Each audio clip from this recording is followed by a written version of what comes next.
Good evening and welcome to a first look stream. We are gonna look at Encased. Encased is a game that is still in development. Good evening, happy Sunday. As you can see over here, Encased is a sci-fi post-apocalyptic RPG. Early access release has been in September 2019 and been developed by Dark Crystal Games and published by Black Tower Entertainment. And they were nice enough to give me a key for it so I can stream it and show you guys a bit. I'm not going to stream it too long because it will include story spoilers, so I will just have a first look round about 1 or 2 hours, something like that. I'm going to take it slow. We'll go through the steps and proceedings at an okay pace. We might need to do some sound setup because I'm not sure how the sound comes through on this one. Let's go for half volume setting here. Hey Wolfsoul, welcome! That's a nice comment. Is that a comment? How are you doing? Good to see you. Okay. You remember how it all started. The year was 1971. The dome was discovered in a remote desert, a gigantic structure of unknown origin. Then, the leading world powers founded the Cronus Corporation with the purpose of researching it. Scientists and other experts were transported inside the dome from Crystal Sands, a city built at its foot. The Spire Station was also built at the top of the mysterious formation, and all the goods and personnel were moving through it to reach the lands beneath the dome. Cronus promised the flourishing of the civilization in its advertising materials. Teleportation technology, flying cars, new power sources, the cure for all diseases, maybe even eternal life. Who knows? We thought it's our golden ticket.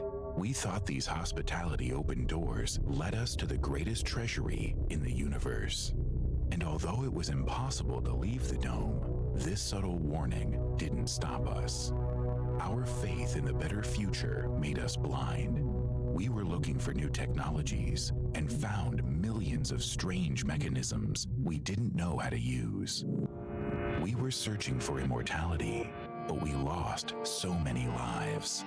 We let the genie out of the bottle, and we had no idea what it will take in exchange for fulfilling our wishes. We were delusional, not seeing the big picture. In September 1976, the day you were delivered from Spire to Magellan Station, the delusions were never stronger.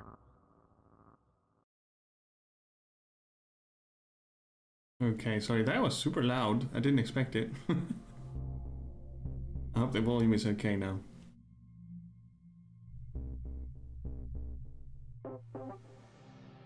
All right.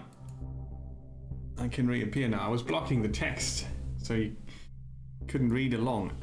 It is inspired by...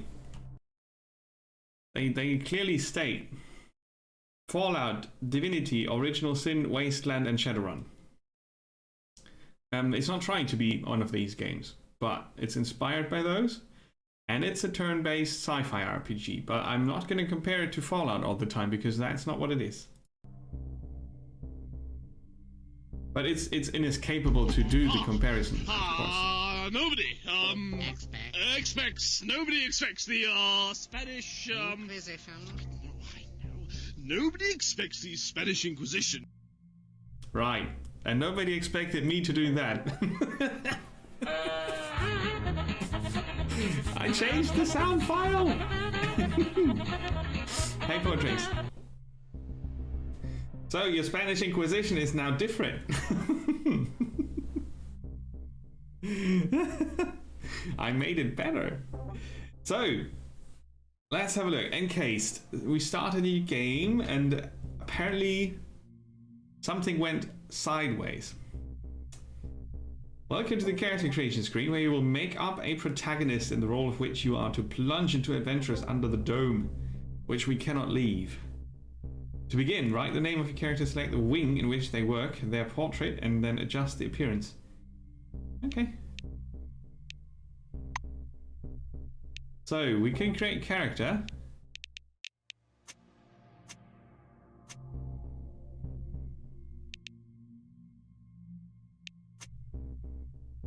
Oh, what was his...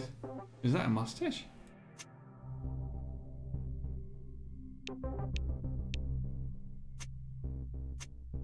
Ooh. We can craft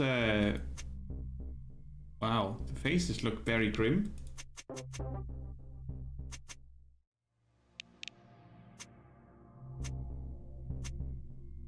That's a clean face. More hair. And the faces look a bit... I like the portrait, but the face looks a bit basic here, I have to say.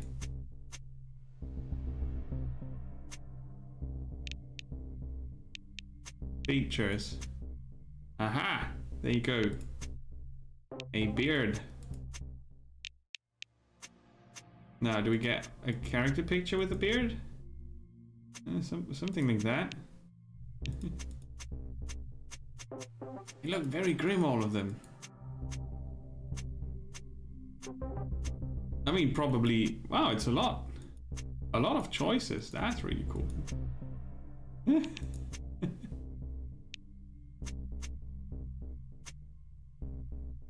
Yeah, that could be us. That could be us. Emo. Oh, I can't use number keys. I'm not 50. Affects dialogues. The age. Let's say I'm 30. The orange wing, the Kronos department in which your character serves, affects available ways of interacting with company equipment and employees.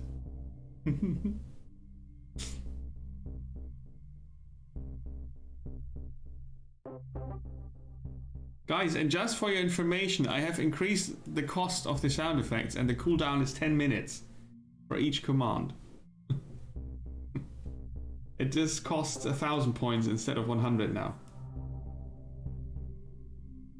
Time for coffee.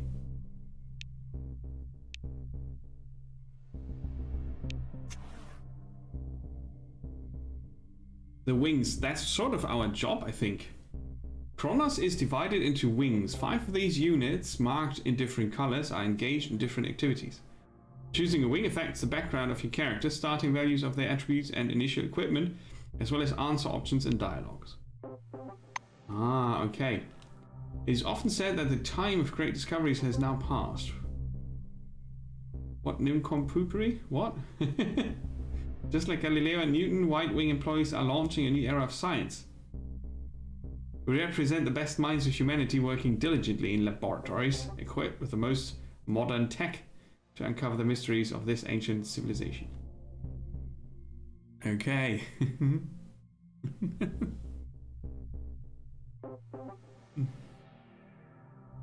That one should play though.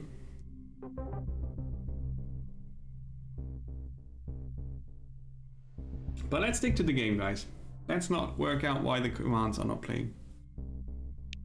So we can pick one of 5 different jobs here.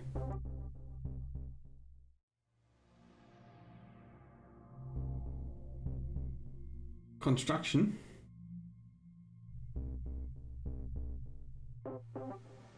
Guts, tech, contraptions, resist energy damage. Brain science, medicine, and resist biological and cryogenic. Deftness, criminal, gambling, regeneration, fortitude. Ooh. So orange means we are criminals, ex-criminals. And black, muscle, light, melee, resilience, and mechanical damage.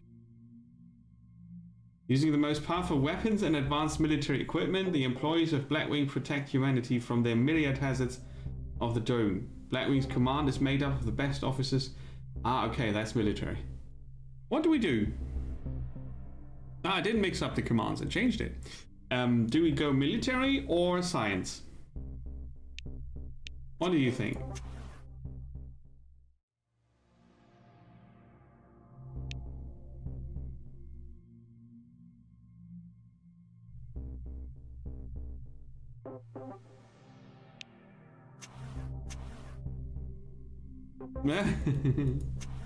A convict? Oh, who's that? The Silver Wing. That's management. No, we're not playing management. Technician, scientist, soldier. I don't want to play convict.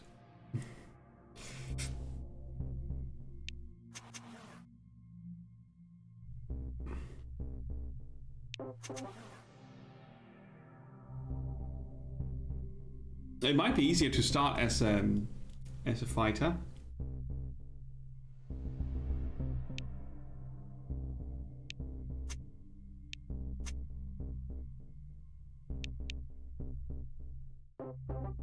Okay, I'm gonna go with scientist. We see what happens next. Oh, each character in the game has a set of attributes, basic physical or mental characteristics. The higher the attribute value, the greater the advantage in certain situations, and the higher the initial level of secondary characteristics and skills associated with the attribute.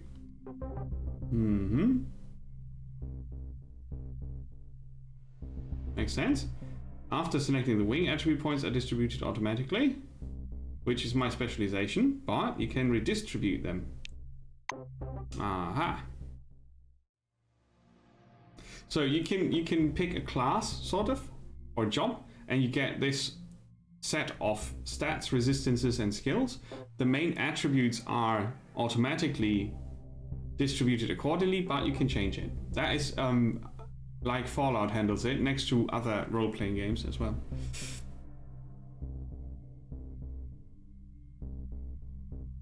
Yeah, but you don't need to know what's gonna happen to make a choice. Otherwise, you can never make a choice for character. You know? Go with your gut feeling.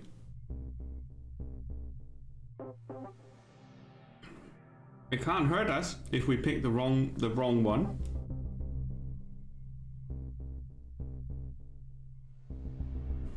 Okay, let's be a mediocre scientist who did some more workout.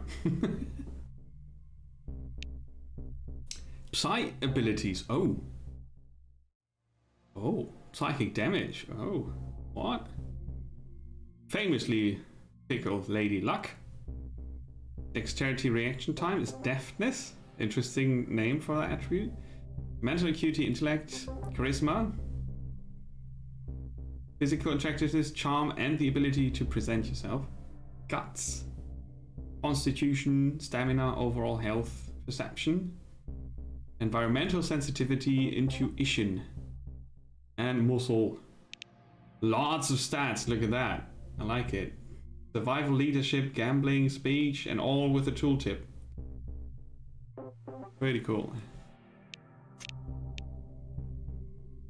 In Encased, the characters have a variety of skills that reflect their level of prowess in a specific area, be it handling different types of weapons, medicine, or repairing equipment. You can mark 3 skills as tagged. This means that they will develop faster than others. To do this, click on the grey star on the right. Okay. You can focus on 3 different skills. Yeah.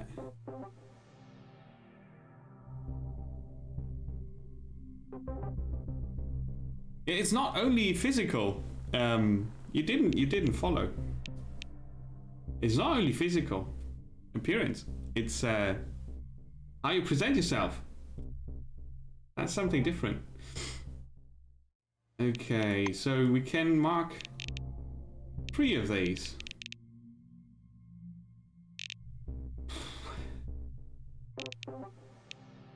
Driving. Cool, we can drive in vehicles. And you see the available passives and active abilities linked to the individual skills. Ooh.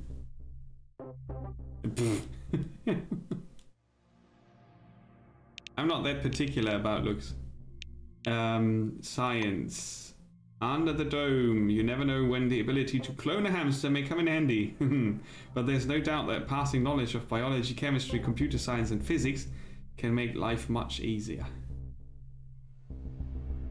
Correct. If I got science 50, I can learn hacking level 2. That's not in the game yet. Okay, so it's a bit of a preview. Some of the skills have not been put into the game. Okay, driving might come later, I guess, so we're not gonna put points into that.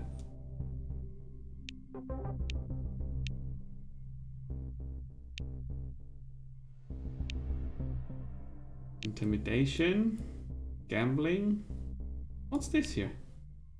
Casino games. Aha, cheating in games. Disarm an alarm. Inflict extreme fear on your adversary. Melee weapons. High tech.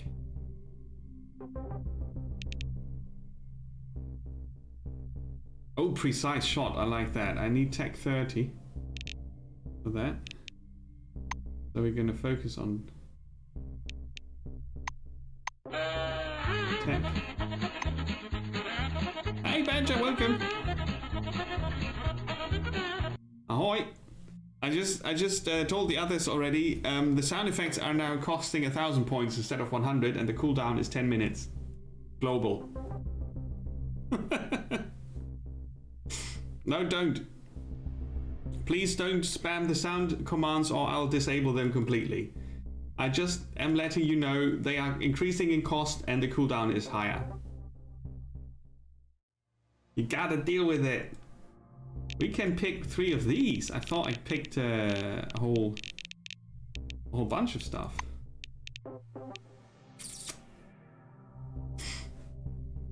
Yeah, don't worry, you've got enough currency.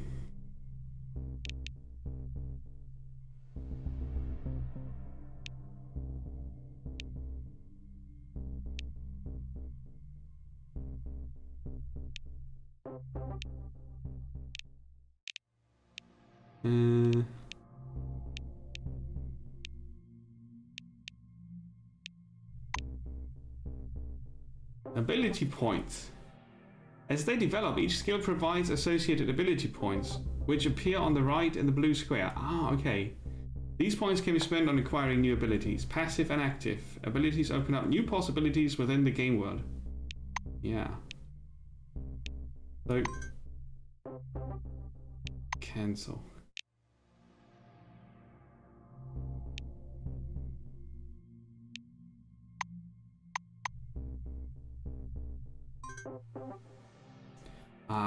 That's how I tag them. I was not clear on how that works. So we want to tag speech. That's permanent. Tough. What are contraptions? Less likely to step into a bear trap.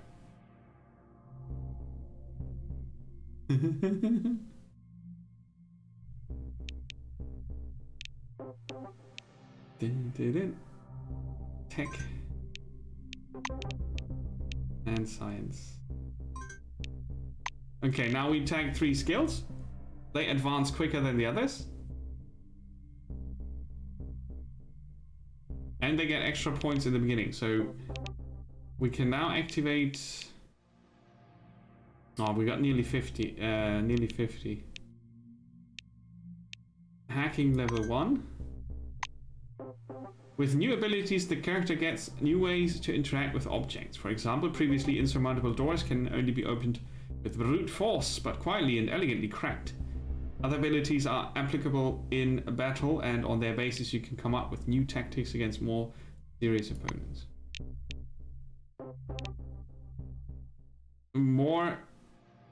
Carry more stuff, yes.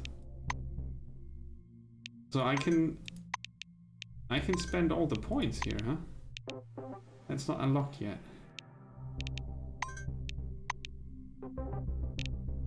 Tailoring. Gunsmithing. Electronics. Okay. Yeah, some of them cost more points, huh? Bandaging. Radiation sickness treatment. That sounds very useful, but we can't pick it. We'll take this one here.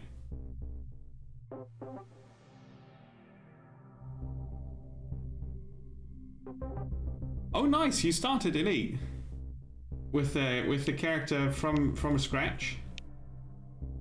Very cool. Okay, we get this.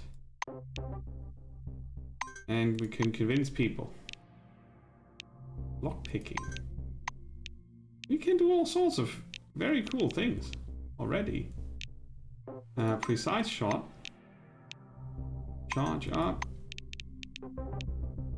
And I think that's about it. Wow, I like the character creation. It takes a bit, but it's very detailed. It's like a pen and paper role-playing game.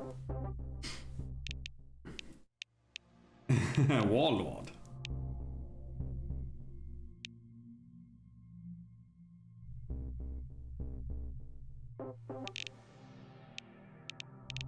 Cool. Okay, let's see. Get ready. We're almost done with creating the character. Now check the correctness. It looks very correct. So there might be another loud video. Brace your ears.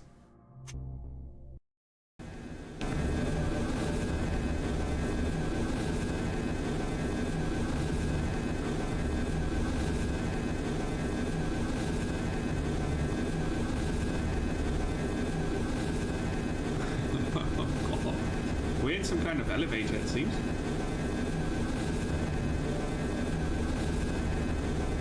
We definitely have the sound.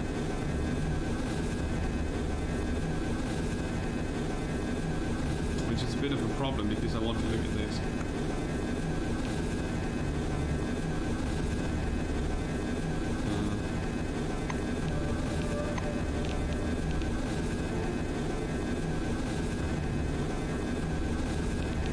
Doesn't do anything.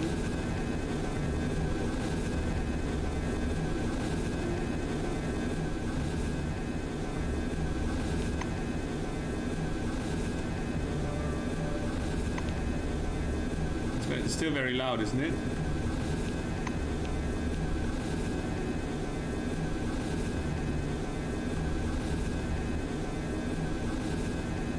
It's not linked to these.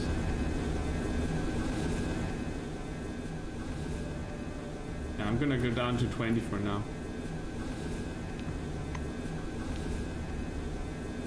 Now I lost my tutorial screen, that's a bit...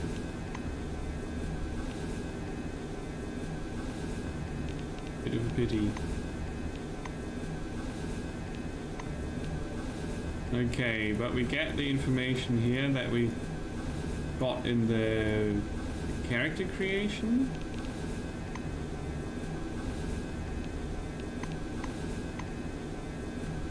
Notifications, location explored.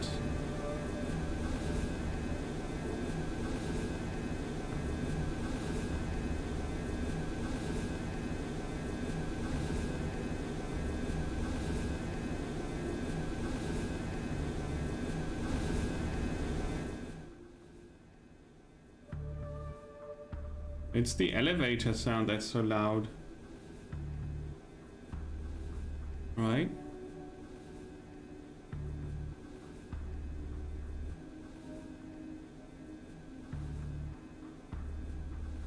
Yeah, it's...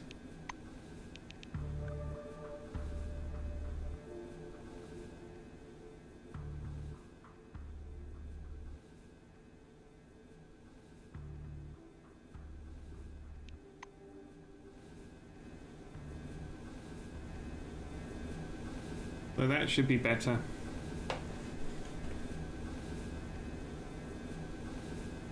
Okay.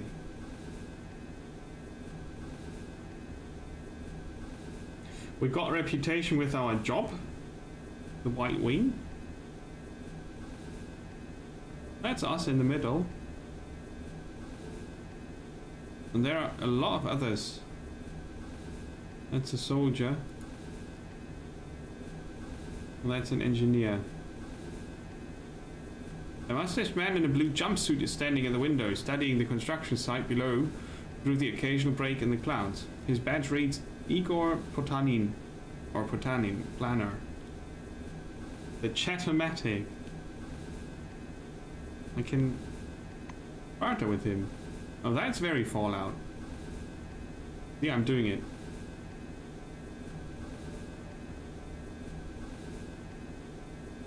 Okay. The combonds are the currency.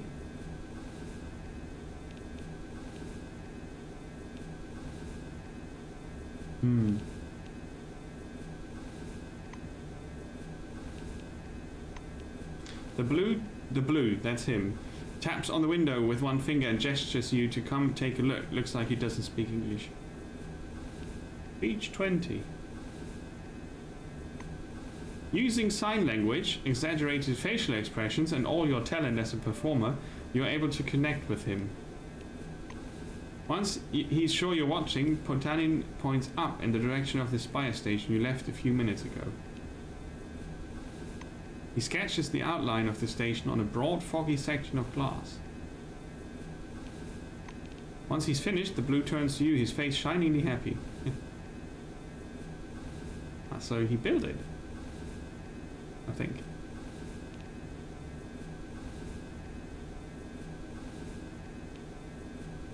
Ask about the dimensions.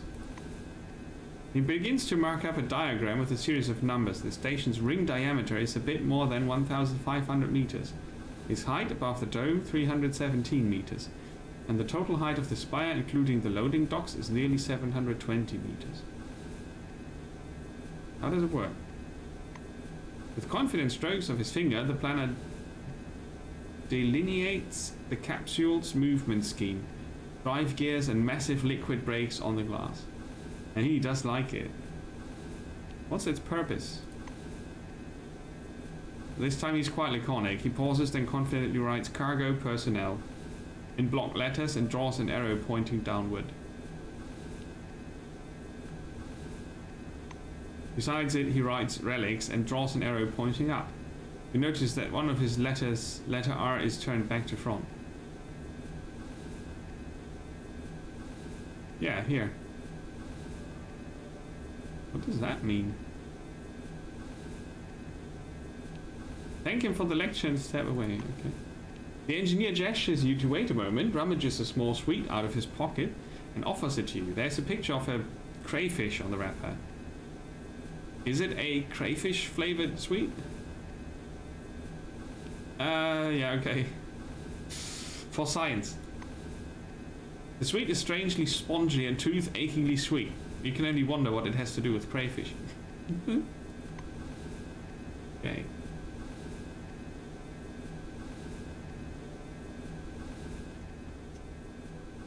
Gazing out through the portal, you watch as the ground slowly approaches. It looks brown-black through the tinted glass and smoky blue at the horizon. The cloud pulls apart from one another like cotton candy. Okay. You scan the desert for any sign of anomalies you've heard so much about. A flat, dark object hangs in the air above the horizon. Oh, I can't see it here. It vaguely resembles a mushroom cloud, but with a much more dense structure. In the distance, you can also see a strange, apparently man-made wall rising from the sand. All the radio ads and TV shows were telling the truth. This place really was made for those who place their trust in science. Just as you're about to move away from the window, you notice a whirlwind beginning to form above the ochre plain. The gathering storm drifts unhurriedly above the desert. A crown of green lightning flashing at its center. Clearly no ordinary weather phenomenon. It must be one of the dome's much discussed anomalies. Okay, let's see what happens when the whirlwind touches down. Okay.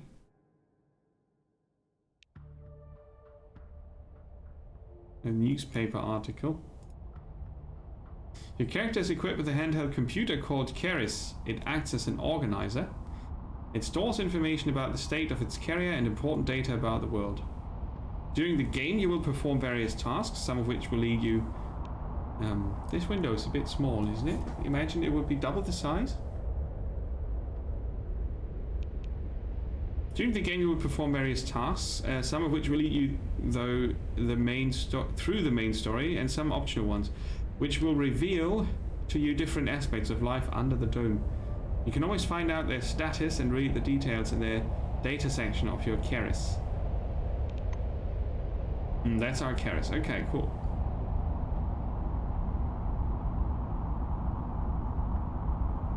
So how's the sound now? Is it still...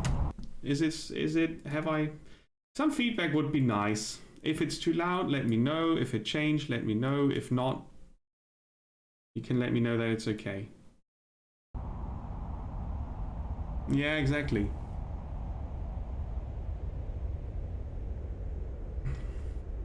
I put it down to 50 in the system. Does that help? Is that...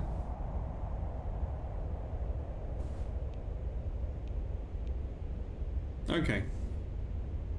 Cheers for that. So we've got a computer thingy that gives us information.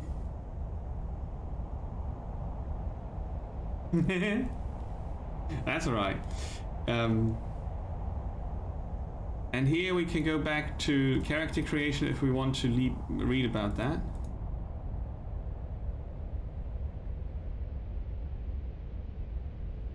We've got no archived messages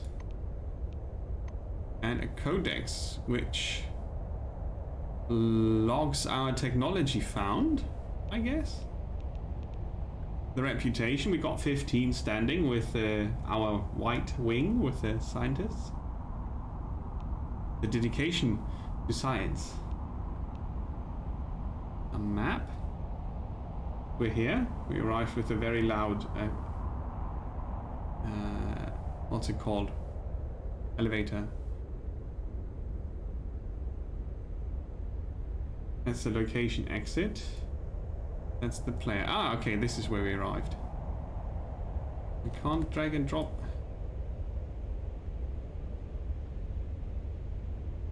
Ah, because it was zoomed out maximum. Okay. Door, character, location, exit. Fair enough, you've got this if you want.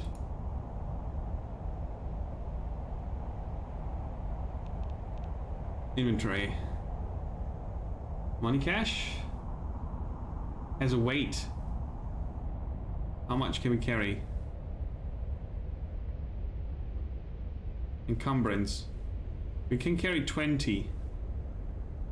This weighs nothing, all of it. Inactive Selectron. An electric key for doors within Cronus facilities. Insert in the receiver mounted on the door frame and the system will verify your access is not activated yet. A third letter from Cronus. A yellow envelope, thick and crisp. Inside is a solemn letter printed in a font that mimics real handwriting. There's also a foil postcard and a ticket stub to Crystal Sands, a city near the dome. Read it. Ooh, nice. That's cool. Dear candidate, please accept our sincerest congratulations. From this day forward, you are officially part of the Kronos ranks. Our foundation is not merely the wealthiest and fastest growing company in the world. Above all, it is an organization of people. Brave soldiers, astute scientists, talented engineers, brilliant managers, and other employees.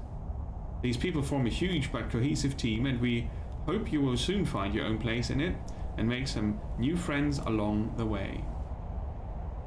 We are all united by a common goal. We believe in a bright future for every human being on Earth. And we are ready to work hard for that goal. Thank you for joining us. So by wanting to save all of humanity, they became the wealthiest and fastest growing company? We'll see about that. These are my main attributes, skills, and perks.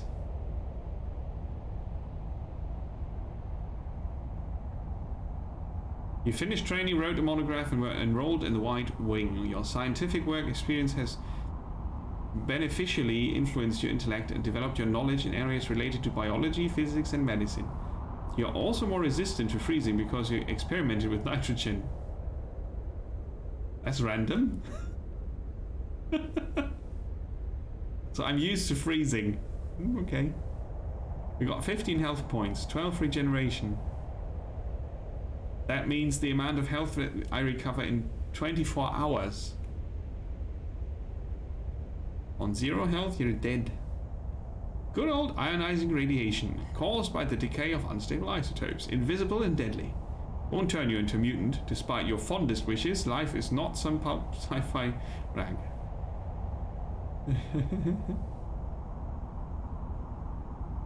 Reduced body tone. Negative effect on overall performance. Withering. That sounds bad. Hunger. Severe hunger leads to weakness, later followed by death. Thirst can lead to death. Encumbrance cannot lead to death. Okay, we got action points. You can save up to 1 point for the next turn. We got a defense class, ability to dodge or repel attacks. Melee damage, movement speed. I can cover 2.2 distances in 1 action point. With 1 action point. Turn order during combat. The crayfish candy gave me a boost. But it's only showing the original value, okay? I appreciate it if you give me feedback, but you have to constantly give me feedback and not just say it's loud. Because if you just say it's loud, that doesn't help me. You have to stick with me until it's better. Without feedback, I can't do any setup. I can just go by the bar here, and the bar here is not saying much. It's just what I hear. And I've got a limiter in already at -20, so yeah. Sorry about that. We've got a crit chance. Fortitude. That's negative physical. That's negative mental. Okay. Damage types. This was rather easy to understand once I was looking at it. On level up, I guess we get skill points that we can spend to increase the skill. And then, if the skill is high enough, we unlock the passive abilities, or active abilities also. It's a pretty cool system, I like this. We can still pick a medicine one. First aid, oh yes. Right, so you spend these to get these. And you increase this to get more of those. And unlock these. Neat. Hacking level 2, we can learn that as well. I wonder why I can learn it now and not in character creation. I don't really know. And stats. Alright. Okay, I think I've got a rough idea. 60 kilos is my limit, you idiot. Let's have a smoke. What?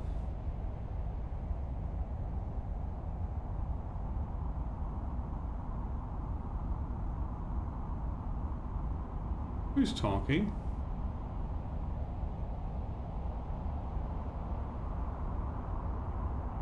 There's a sandstorm going on.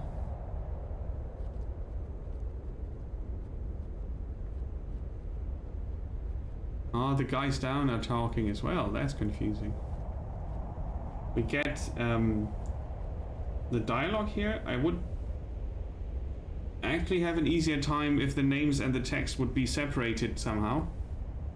Maybe underline the names and not the text or something. We can zoom in and out. That's very small here. Can't really see. Can I change that? No.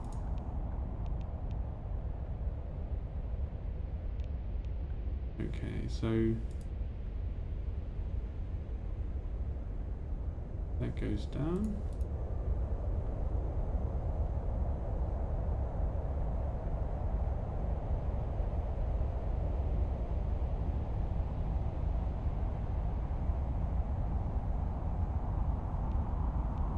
Sound setup on this game is hard. Let's go inside. Come here, Connor, or you'll miss everything. A cheerful man in a white lab coat grabs you by the sleeve. I'll check. A badge reading Ludovico Nuzzi, scientific analyst, export department, is hanging limply from a clean uniform, still redolent of wash powder. Look over there. He gestures sweepingly upward and hands you his field binocular. What's he looking at? 4 times magnified, the whirling cloud above the rust-colored plains looks even stranger. Its core glows with flickering green light and flashes rhythmically, and that rhythm seems to form a complicated pattern. Nazi bends close to your ear. Fascinating. Do you want me to set up some filters? If we intercept the red and blue spectrums, we'll see something amazing. It's like a signal. Some kind of message.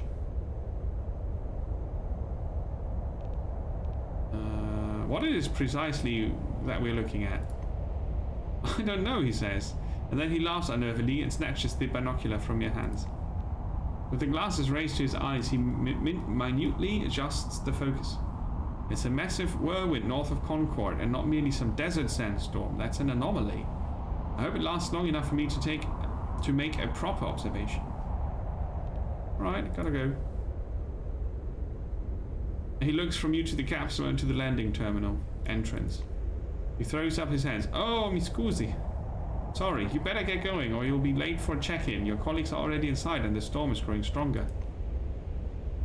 Yeah, the storm is growing stronger. The white mutters in fascination, eyes glued to his binocular and fixed on the spinning whirl of clouds.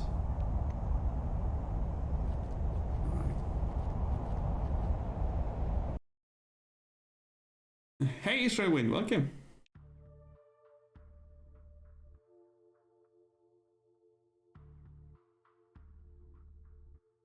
Okay, now we've got regular sound. That is very unfortunate, and I'm very sorry about it. Because the music is actually not bad.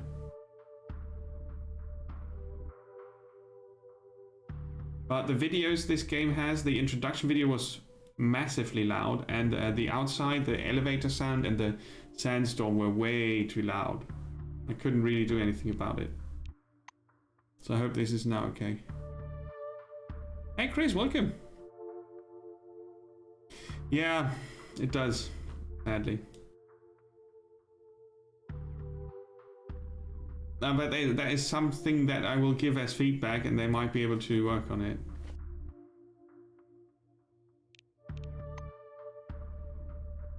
Now this separates the dialogue from the general feedback. At least you can separate the dialogues, that's cool. The 1970 movie, what's that? He's floating. Chris, how are you doing? Monty James. Silver, wearing thick glittering spectacles, is sitting on an orange couch playing nervously with his badge, which reads Monty James. A large suitcase rests at his feet with a leaflet about the dome perched on top. He raises his head and studies your face with a squint. Oh, it's you. How do you like the inside of the dome? I think he was in the elevator with us. I don't know yet. Monty stares sorrowfully down at his suitcase. Sorrowfully. My first impression is unfortunately not so positive. They forgot to add my name to the new recruits manifest. Can you imagine? Okay. Sorry. Goodbye.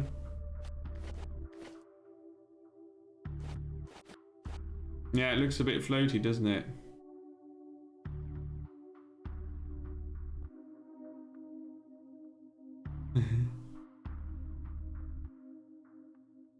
It's about the Great War. A lot of people coming out of the theater crying. Oh, great.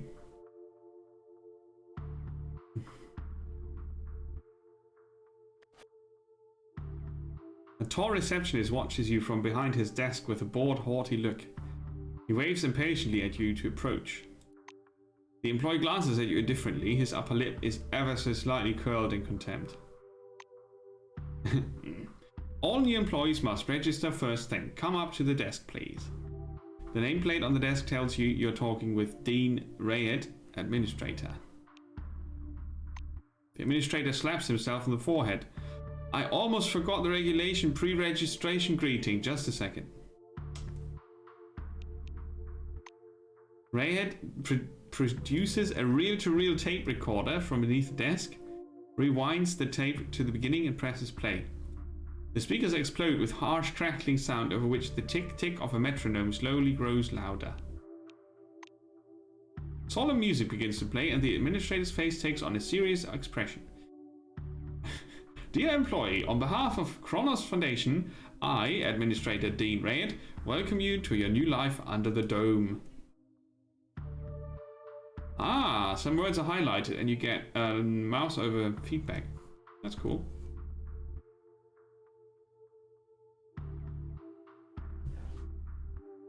The Dome. There's a TV show called The Dome. The administrator coughs once and continues. By joining our company, you choose the path of science and progress. You are among mankind's best, and we ask that you live up to this title. He squints down at the monitor. Deserve this title. Do your job honestly, obey the law, respect your colleagues, and... The music fades and the administrator begins wrapping up his speech. And together we will build the best possible future for all mankind. Dean puts the tape recorder away. Now that we're done with the official greeting, I'll register you and upgrade your Selectrone, okay? Yeah, alright. You walk up to the desk. He hands you... No, his hands hover over the keyboard. He gives you a nod.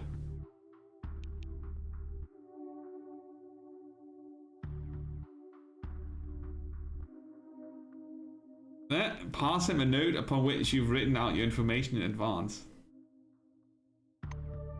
He squints at the paper in his outstretched hand before setting it next to the keyboard and entering the information into the database. Rayed scans the computer screen. So, you've been assigned to Magellan Station. A special bus will bring you there after the briefings. Please pass me your Selectrone so I can update the firmware. Dean snaps the docking port of your pass to a recess in the casing of his computer. The administrator returns your Selectrone. Kronos was founded as a society of scientists and military professionals. White Wing employees have special privileges at most of the original locations built in 71 and 72.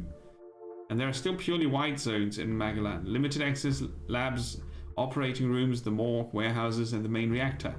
You should find plenty to occupy you here. And then he continues. All new employees have a short list of tasks to perform on arrival. Do you want to hear all the details or just the short version? Give me the short version. He snorts. To make it short, get your uniform from storage, your weapons from the armory, complete your weapons training at the training ground, then learn how to use the scanner, avoid anomalies, and properly catalog anything you observe. After that, go to the boarding area and wait for the bus to Magellan. That's it. Hope there aren't any questions. Ask him to read now. Okay. No more questions. He claps his hands in satisfaction. Great. Then he reaches for the tape recorder and thinks better of it. The instructions call for a little welcoming preamble, but dash it all this nonsense. Welcome to Concord Station. It's the transport station, right? Directly below the spire, which is on top of the dome.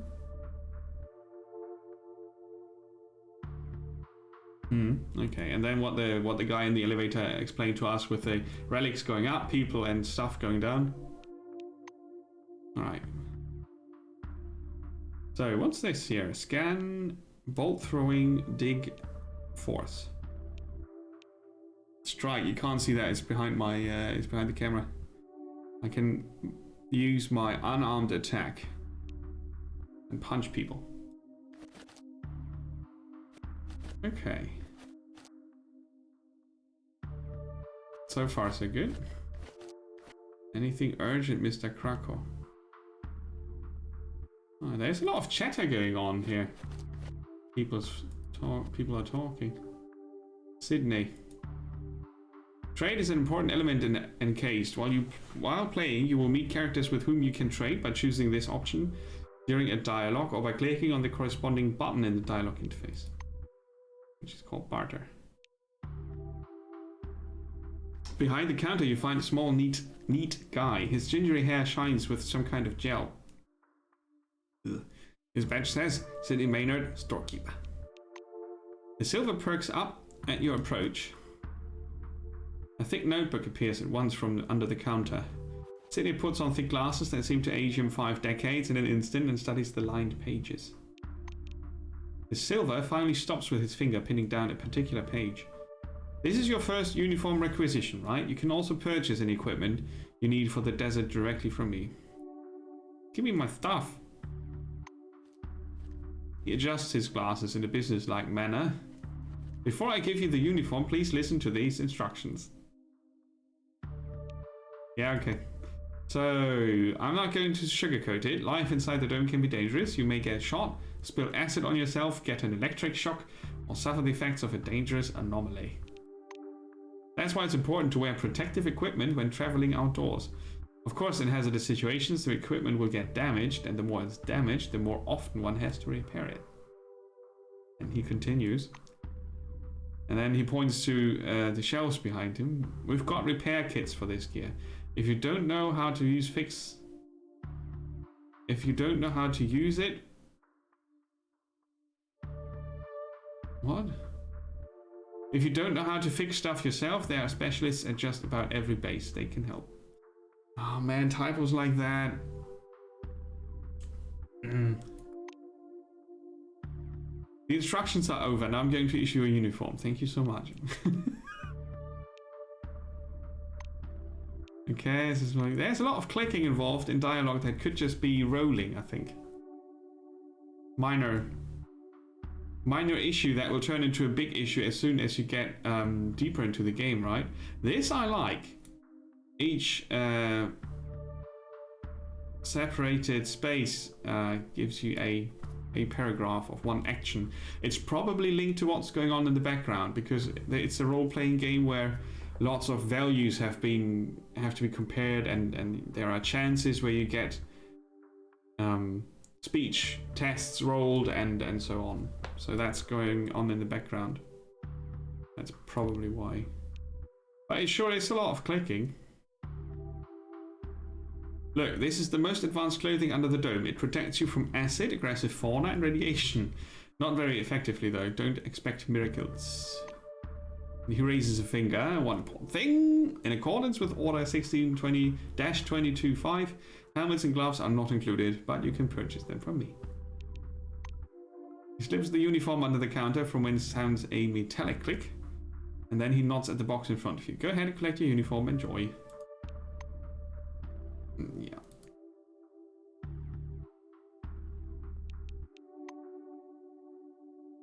I've taken it automatically, which is weird.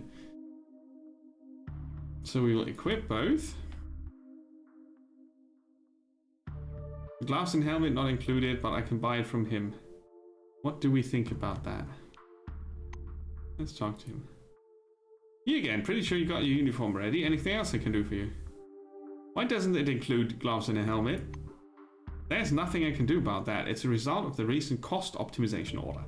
Luckily, you can purchase these items from me at market price, but yeah. Let's have a look. Nope. Nope. 20 whatever weights. 20 kilograms or something. Items have weight and you're limited by weight. I'm not sure if you're limited by space as well, but it doesn't really look like it. It might be, they have different sizes.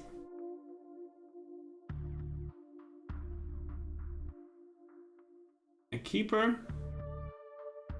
Utility belt. A white wing helmet. Gives you 2 damage boosts and defense +2. It's not an environmental helmet or something. A Delva respirator. Super color gamma tele glasses. Okay. Soldier's gloves, work gloves, silver wing, research, isolator engineer. Okay. He wants a lot for this.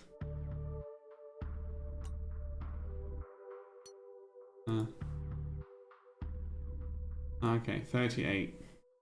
It says on the tooltip that it's also exactly worth that much. But I'm gonna decline. Respectfully. Goodbye. Bonds. Company bonds, I think. Since we work for this huge company called Kronos, I think it's company bonds.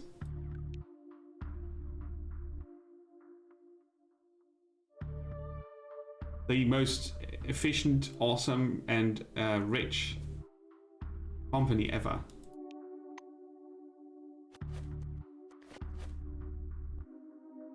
I can give a direct bug report, okay? Yeah, it's early access, right? So there's a lot of stuff that's in the works, and it hasn't been in early access this long. Last year in September, end of September, so they've had a few months minus the holidays to react to the first feedback, and they changed this first section of the game, and apparently people are annoyed by that. But people are annoyed by so many things. There's a rat counter here. Radiation counter. Margarita Kachenko.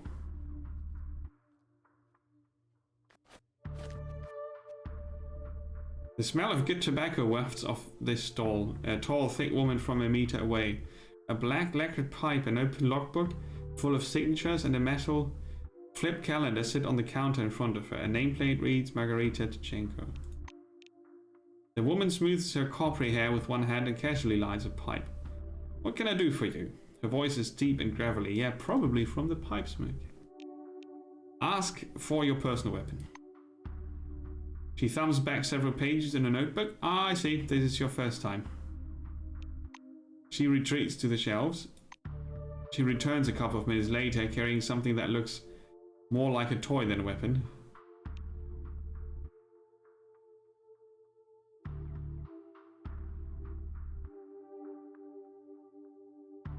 Yeah, you should give that as feedback. It's a very not so obvious thing, but you're not wrong.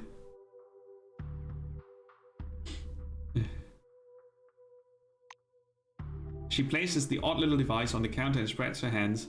This is the Andromeda EP, same one they talk about on TV. The Andromeda seems weightless as she spins it around one finger. I ain't telling you shit about this thing because that's exactly how much I know. Laser schmazer, cadmium battery, fiberglass body, blah blah blah. You probably know more about it than I do. Here. Ah, okay, I like that. Yeah, always credit. Always credits. Don't make too much of it, right? It's quick that it sounds weird or stupid.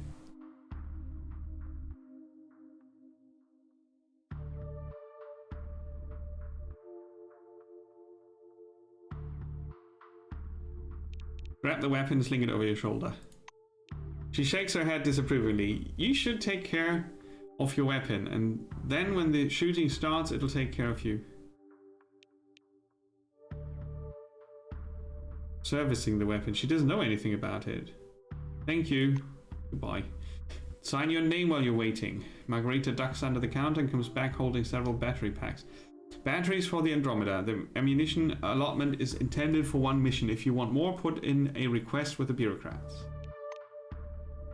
Leaning over the counter, the black points somewhere off to one side. I'm not yet used to the game naming the people by their profession, right? She's a military person, so she's a black. A silver is management and how do you call that? Organization and such. Whites are the scientists, blues are the engineers. So that's a bit confusing in the beginning, but It's gonna come. Now it's time for your training. Botherby is already waiting for you by the big gate. He's a little crazy, but a good man nonetheless. Thank you. The game world is large and divided into separate locations, and some places on which may be principally or temporarily unavailable for visiting. Transitions between locations usually look like doors in front of a darkened area. Hatches or specially marked areas. If they are not blocked, click on them and the character will open the passage and go further. That was more confusing than helping. Right, because if there are doors on the map and you've got this as a door, I should see it on the map and not get an explanation. Oh no! You can often find locked containers or doors that block access to certain rooms or entire parts of the location. Depending on the type of lock on the door, you can use the criminal or devices skill to break them. Right click on the locked door and you get a list. Master keys, you run out of master keys quickly. Okay. A bit too much tutorial for my liking. Too much in one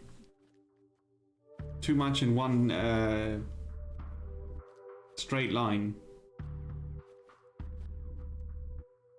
I like how the characters are presented though, with the portraits, and the writing is mostly good. So, hold up boss, it's out of order, see? You're a newcomer, right? It's a proper open house today. He offers you his hand. According to his badge, this is Maxim Penkovsky, a technician. He slaps the door with one hand. You have to wait until I'm done. Some orange jammed up the lock with chewing gum just for a laugh. They're like animals, those oranges, marking their territory.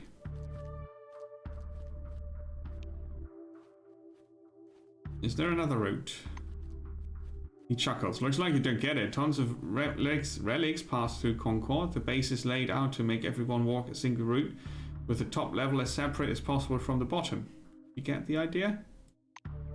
He turns back to the logs. So, in the meantime, take a load off, have a coffee, loosen up, watch the storm through the window. You'll be seeing a lot of those out here. He extracts a thin precision probe from behind his ear and dangles it in front of you. So, there's another way. Do you want to learn something about picking locks? It's useful skill in all sorts of situations. Yeah, of course I'd like to learn. He's getting excited. Right, look here.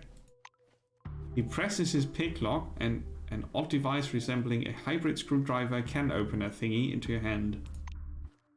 Using a mechanical pick lock again. The last game that did call it pick lock was Elex, right? There's never ever a need to call a lockpick something different. Always call it a lockpick. Never call it a pick lock. It's not funny and it's not helping. Okay. Using a mechanical lockpick is easy peasy, though they wear out fast, while the old-fashioned kind is another thing entirely. That's a tool for a master. Maxim takes out another lockpick and crouches by the door. He gives you a quick lesson on how to pick a common lock with a lockpick. No, it's not. But they called it lockpick on pick lock on purpose. By the way, you can carry your tools in your belt. It's much handier to have them right there. He shows you his utility belt where he keeps all kinds of tools and gadgets. Actually, finding tools inside the dome is no problem at all. There are even devices for hacking terminals. He hoists up his belt and then solemnly raises his index finger. And one more thing. Always use brand name stuff if you can. Groovy produces good kit. Modest and Super Cooler too. Super Collar. They've all got fat contracts with Kronos, so they care about quality. Groovy. Thank you. So, it is locked.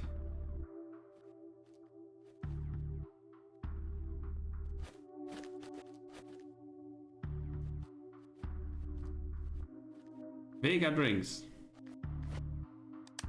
The semi-transparent light panel of the Vega drinks vending machine is adorned with the silhouette of a dancing go-go girl. Okay. There's a list of products for sale. Show soda or Nula noodles.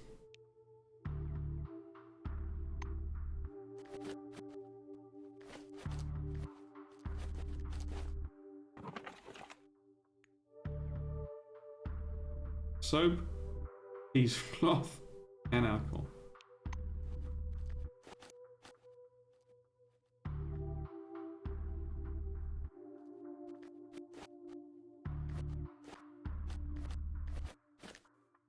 That's locked. Okay, let's see if we can unlock it.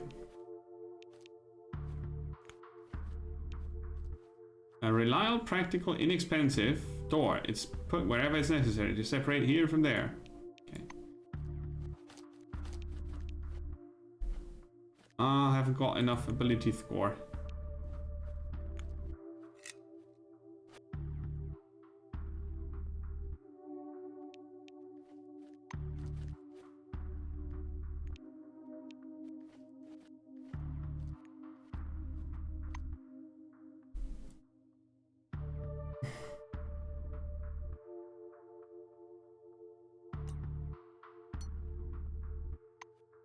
Now,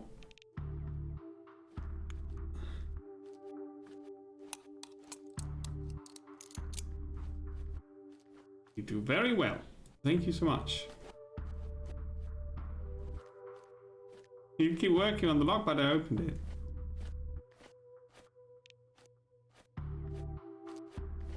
Okay, this is Mr. Botherby, who I will bother to be someone who teaches me about combat.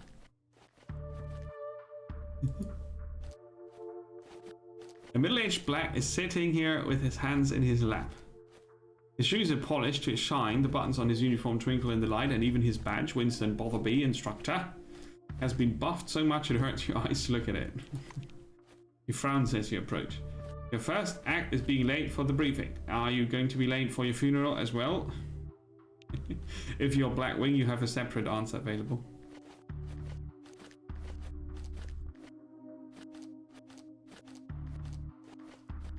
Nah, I'm supposed to get some military training.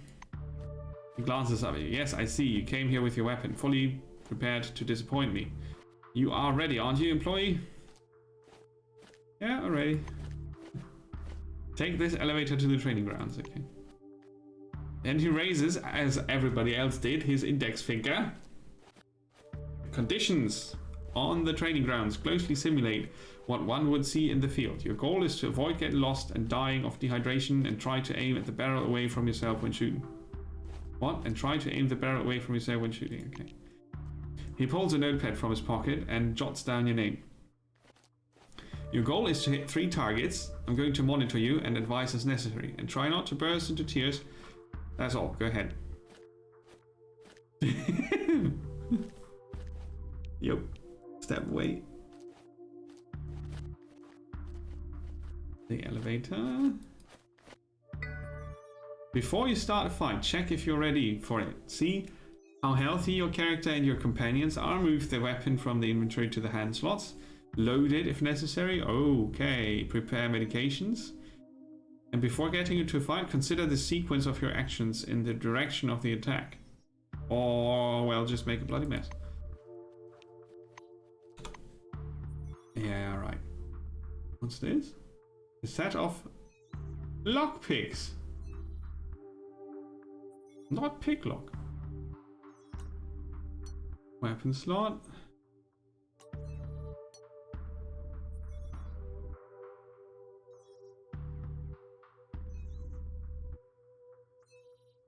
Clip size 8 requires weapon power cell.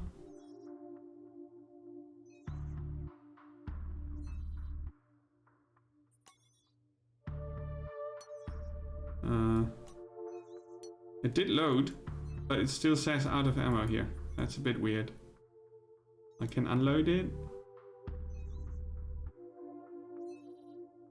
Okay, so it works, but it's showing the wrong text.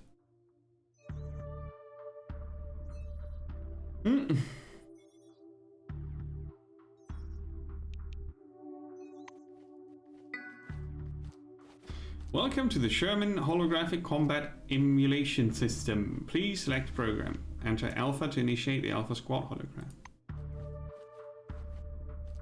The picture slowly changes. Looking closely, you can see the lines being rewritten one by one. Sherman system. Alpha Squad enters the battle. It's very old school. Encased as a turn-based combat system. The sequence of moves of your opponents, allies, and yourself is determined by the value of initiative. The battlefield itself is divided into cells, the movement on which requires action points, which are also spent on other combat actions such as attacks and abilities. If after all the actions you have completed, you still have some action points left, you can spend them on upgrading your defense class. Ah, that's good to know. You can save action points to use them in the next turn. We can do that with 1 point, or you can spend them on raising your defense. That's pretty cool.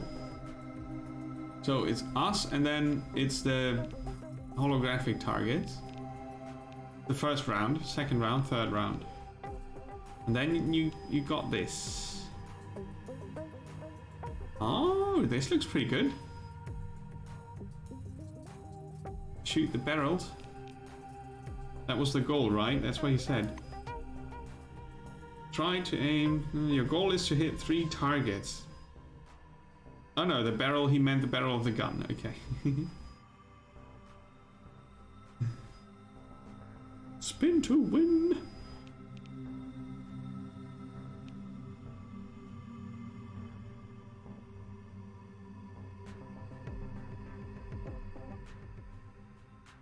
It takes 5 points to go here. I've got 8, I think.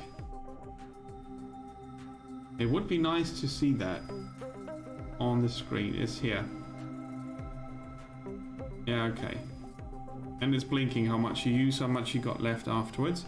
A regular single shot costs 3, so I could go up here and shoot at him with a chance of 76%. You get a preview. Nicely done. If I go over here, I've got a higher chance to hit.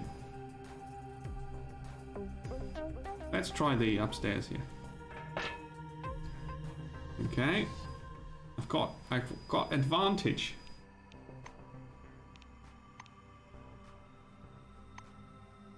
Vantage point was applied, so that's a boost I have now. It's not a perk.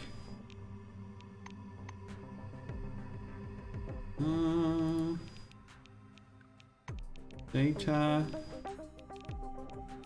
Miscellaneous.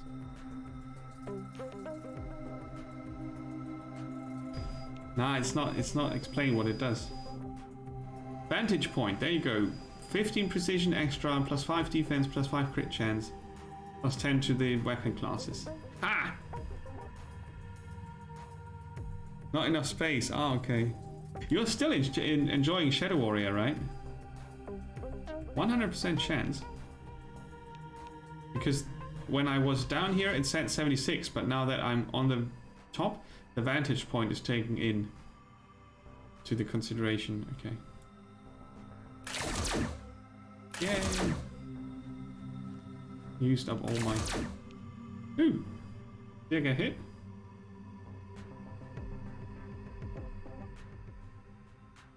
The battle does not take place in empty space. There may be interactive objects around you that you can use to your advantage. Traps, puddles, toxic liquid to fire, or a barrel of fuel that you are eager to blow the hell out with a well-aimed shot. All this can give you an advantage, or conversely complicate your life.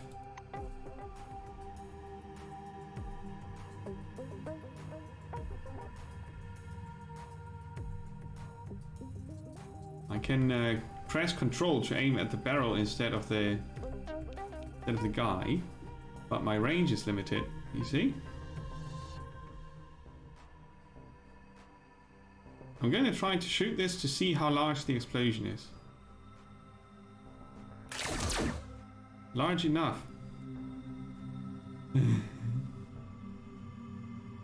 Must construct additional SSDs. Yes.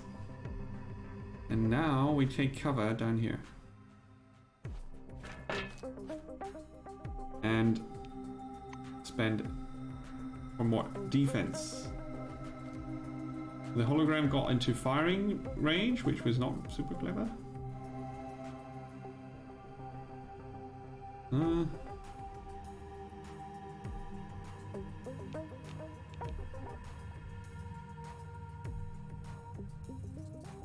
75% chance. Pistol shot, single shot.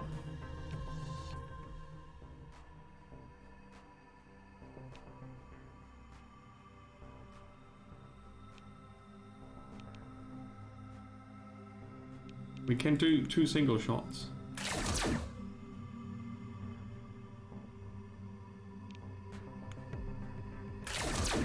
Second one hit. We completed the tutorial combat.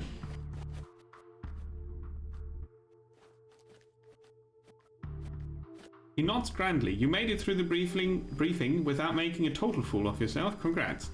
I'll send a report up the chain about your completely unanticipated success. You're dismissed, employee. Yeah, right. Reload the weapon.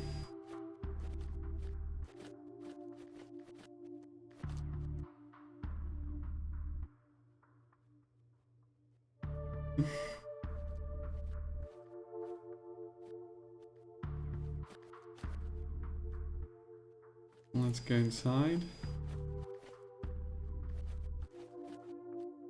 A lean, dark-skinned silver with thick black hair and a huge cigar clammed in his teeth is sitting in front of you.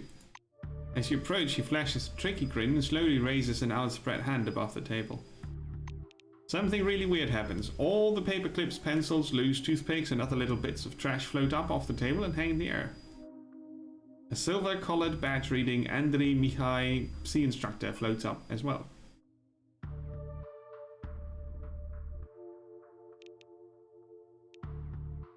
Remain skeptical. You're not going to be fooled by some parlor trick. He trills with laughter. He approves of your reaction. The objects fall back to the tabletop with a light clatter. Give me your hand, he demands. Before you can answer, he grabs your hand in his strong brown fingers. He gropes your hand with an expression of fierce concentration. Do you practice? Bells, bulbs, brushing mugs off the table? Aha. What do you mean? The silver takes a pull at his cigar and releases a self-important puff of smoke. Psionics. It is a gift for all of us. The forefathers got off and they're gone. Only the dome remains and this. The psionics. He's weird. He rocks back in his armchair, puffing on his cigar. The toothpicks again slowly rise up from the table. He opens his palms to the air and the toothpicks revolve around his head like a cloud of slow-motion wooden insects. The scientists say people have a mental characteristic known as the psyche. You have it, I have it, everyone has this. Your psyche is big, you got talents. The psyche is small, no talents. You'll be using lighter for cigar all your life. Can you teach me? Come closer. That's easy. Can you clean a rifle? Tie shoelaces. It's the same principle here, and you learn it the same way. The same talent is required.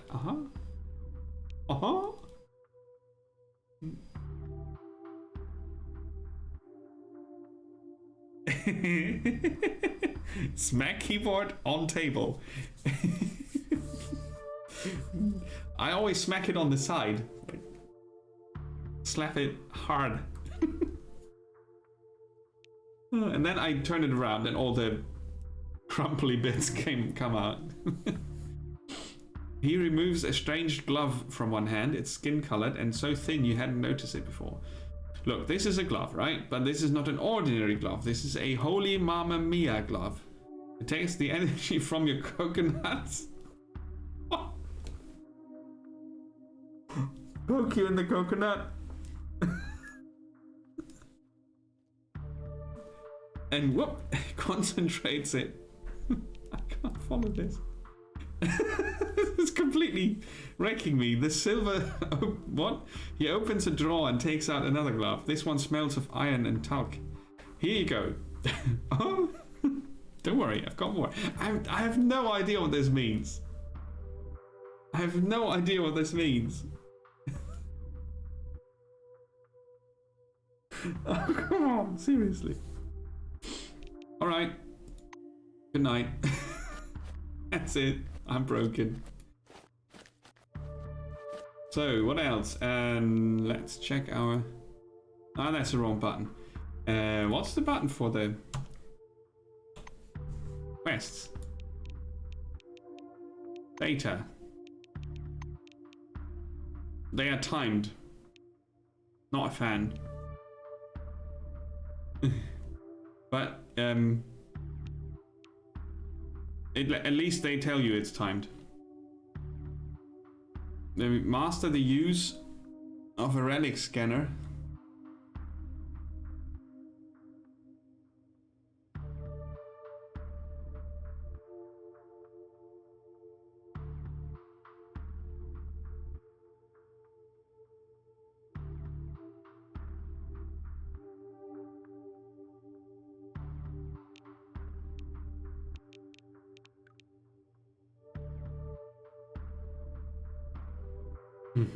Okay.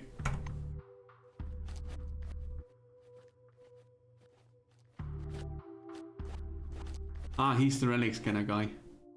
You see a tall scientist in a white lab coat, bathed in light of a dozen lamps. He seems to hover above the laboratory floor, yeah, like everybody else. The man turns at your footsteps. He's holding a notepad and a pencil. His shimmering badge reads Sebastian van Oulden. He glances from you to the expensive-looking watch on his wrist. I want us to respect one another's time. Please speak clearly. Sneak clearly.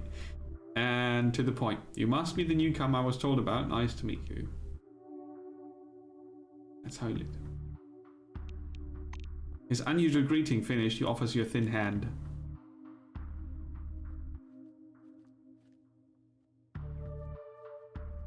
Skip the greeting and ask him to train you as quickly as possible. The amiability in Van Olden's eyes winks out like a light. His response is cold but calm. My instructions will take exactly as long as I deem necessary. I lecture, you listen. Got it? Yeah, I'm ready. He puts the tablet aside, raises his watch to his face and sets the timer. He pulls a portable computer from his lab coat. I will demonstrate this only once. To switch on the scanner, press the button on the right side of the housing. The scanning beam is narrow. It's intended to focus on one object at a time. My advice is to scan anything that might be of scientific or statistical interest. Relics, forefathers, objects, automatic doors, cars, vending machines, employees, corpses. The scanner automatically transmits data to the Minerva system. For each piece of uploaded data, you receive points that can be exchanged for scientific equipment, clothing, medicines, and other items. It's an incentive system for employees to collect data. Okay. He pushes a button on his stopwatch. So, my oral briefing fell within the allotted span of time. The next stage is hands-on training in our simulated eco zone.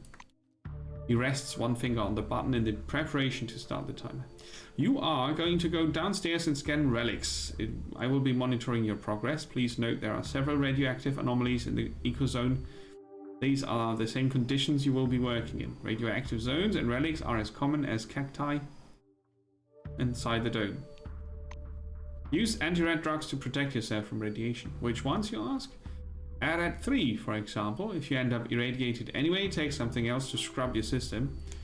Or you can visit a specialist for treatment. By the way, security protocol requires you to take this medicine with you when traveling to dangerous areas.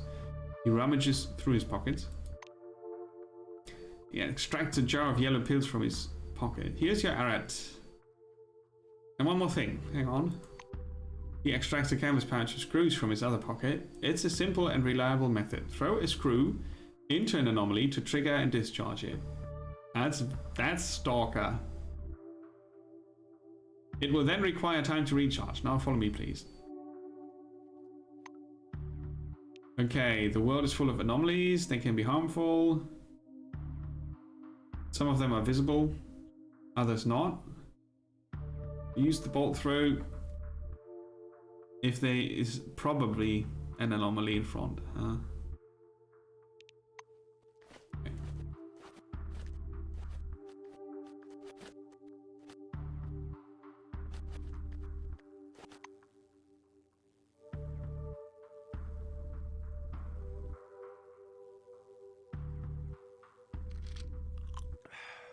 Nom nom nom.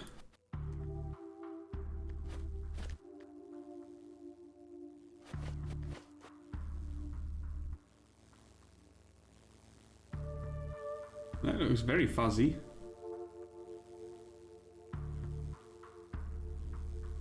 Where's the scanner thing?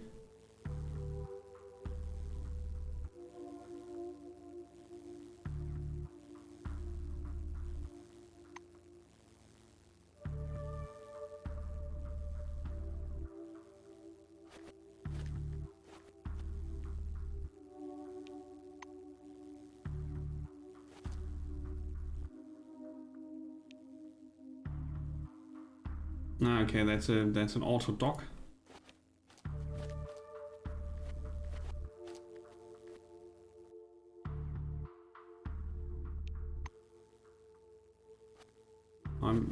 I'm pretty sure he didn't give me a scanner. Okay, can we save?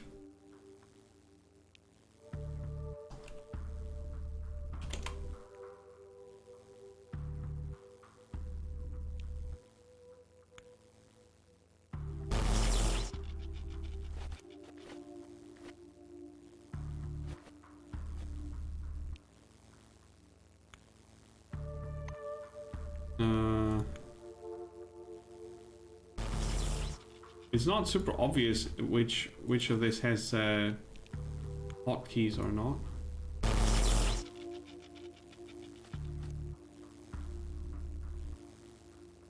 Okay.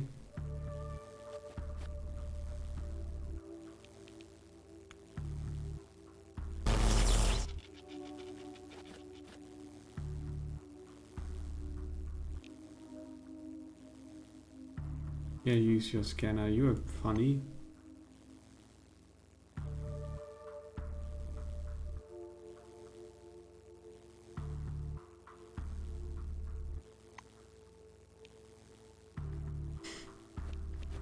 Oh, the scanner is a skill.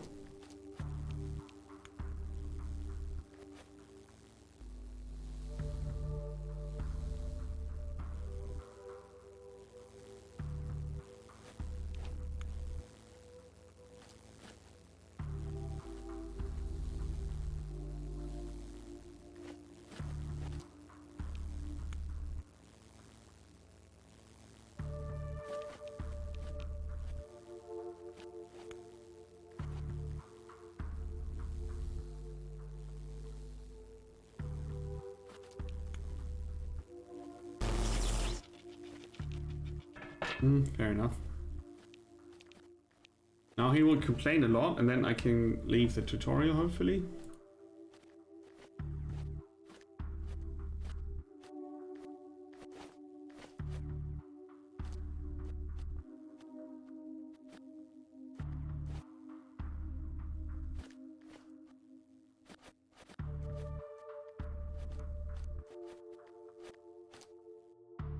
Your finishing time is within the acceptable range. Oh, I'm glad about that. Not bad. One question. You observed several anomalies while scanning. In your opinion, why did they appear? Well, formulate a hypothesis based on the scanner's beam's wave structure. I knew you'd come up with something like that. I see you understand nothing about the nature of anomalies, so let me add a couple of points. He glances at the shimmering blue light in the ecozone. The truth is, we don't know the reason for these phenomena either. We actually know nothing, no matter how much we try to convince ourselves otherwise. He points a thin finger at the clustered lightning. I personally believe the anomalies are the dome's security mechanism. The ones you saw are relatively harmless, but there are different anomalies in the desert phenomena that toy with the human mind. You may go. I'll tell Dean you passed the briefing. Yay. So the game does show its early access in quite some ways. I'm not sure if the tutorial really needs to be like this. It's hard to do it right, because there is no right way to do this. Because, you know, what I'm thinking is it's one of these games that people play who are okay with reading. But it's also a game that people play who are okay with actually playing the game and figure things out if there's a codex where you can look stuff up. And this much hand-holding here is killing the sense of adventure and exploration before it starts. On the other hand, it's a cool introduction into this corporate world where everything has colors and jobs and descriptions, and that's maybe also very important to deliver that part of the game world. You know what I mean? It's yeah.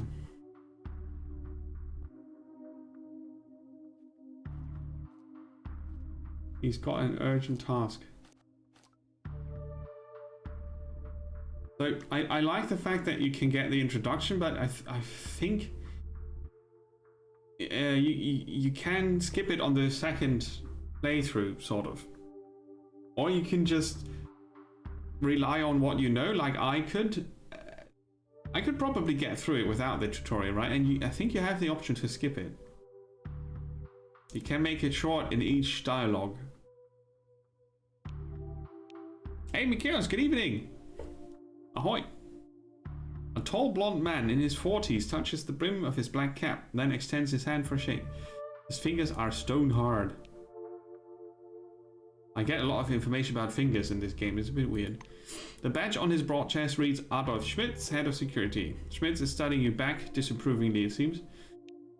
He wipes a bit of lint off your shoulder and adjusts the collar of your overalls. Your uniform could use a wash, too bad. I'm Adolf Schmitz, head of security service. You were to be sent to Magalan, but the situation has changed. The black nods towards the door behind him. I've got an urgent order for you. Your help is needed at a nearby object. Mr. Kingsley is waiting right now to give you your assignment. He'll tell you everything himself. He steps aside. Glancing down at your boots, he shakes his head morosely.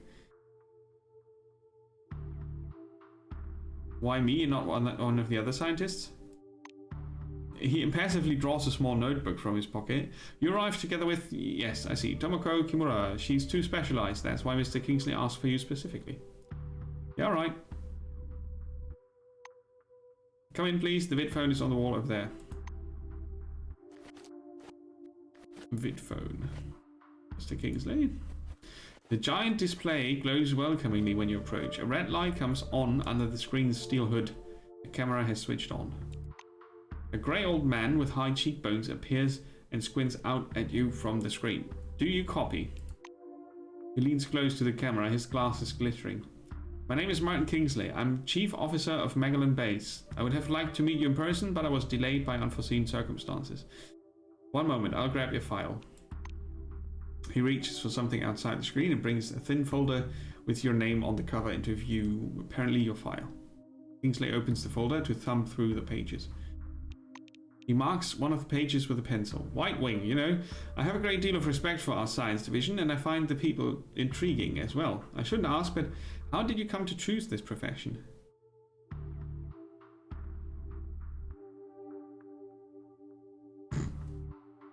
I'm attracted by the dark secrets.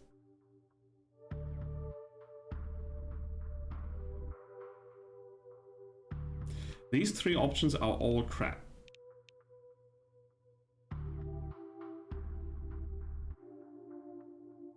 I'm a doctor, I must make myself available when I am needed.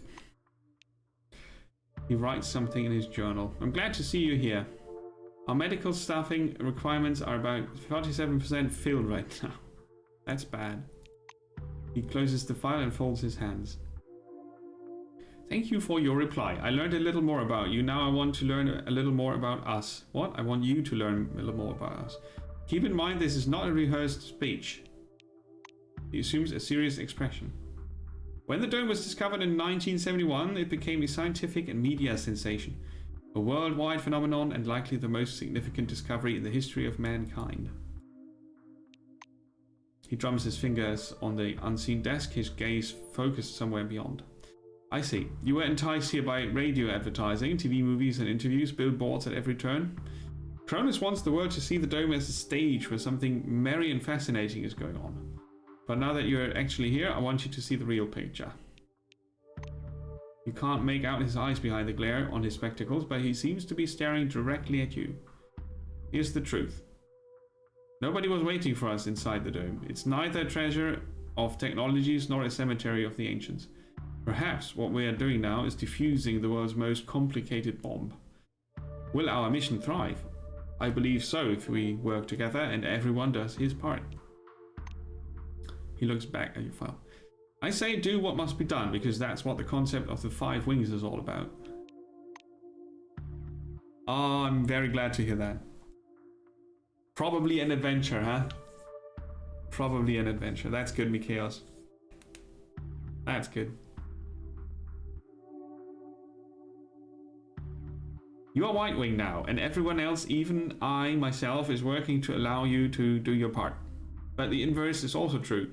People are eagerly waiting for your results, discoveries, brilliant solutions to intractable problems, some progress to justify all the catastrophes and tragedies that happen here inside the dome. Putting the folder aside, he sits back and stares at you in silence.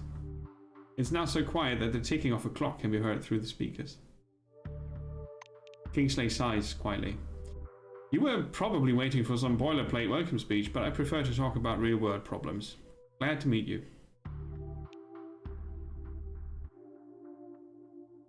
Likewise. I apologize once again for this long-distance meeting. Now, as we don't have much time, I'd like to get to the point. I'm sure you're curious why you were taken off the bus to Magellan and brought here instead.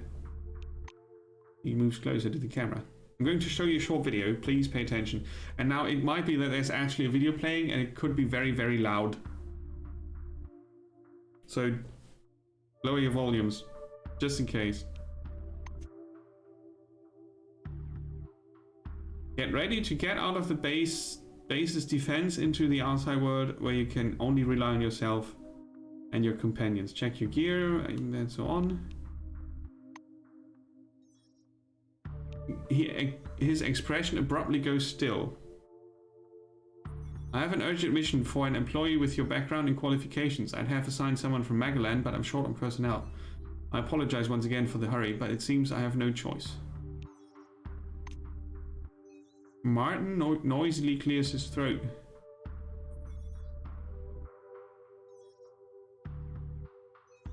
Ah, okay. I see. Yeah, could be. Could be. Good thing is that a cat's back. Maybe you've heard about Nashville Base? While preparing the materials for this mission, I came across a short documentary film about the complex. I think you should watch it. So now...